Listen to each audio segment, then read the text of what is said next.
Every other Thursday, we're taking a look at a health issue or concern affecting many people, breaking down the information for you and telling you what you need to know to keep you healthy.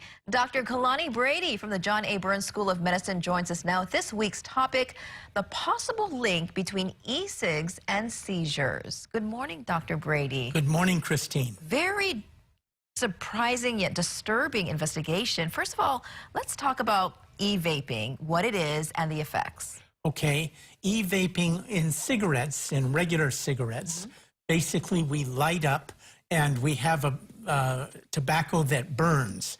And in addition to the tobacco is nicotine and tar and a whole bunch of things that cause cancer.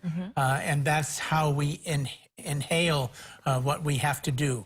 In vaping, basically there is a container which is fairly small, and you can see in these people on the screen that basically there is a heater inside which causes some of the vape to turn into vapor, which you then inhale.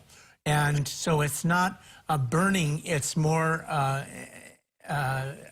just creation of vapor. And it does not include tobacco usually. It includes different things, different tastes that we have in the vapor. And how is it possible that it could be linked to seizures? Well, nicotine is a very powerful drug. Nicotine is actually more addictive than heroin or cocaine. It's very, very disturbing. Very, very addictive. And so you get nicotine in these little vapes with varying strengths, and the strongest of them can actually cause you to have seizures. And that's been known for some time. You can actually have encephalopathy, damage to the brain, and even death from nicotine. So it's a serious containment from vaping. And it seems that more teens are getting into vaping. I don't know if they think it looks cool or because of the taste or flavors out there, but it is almost, I would say, more harmful for them. There's a lot of problems, including asthma. Right. The scope of the problem, as you say, is immense.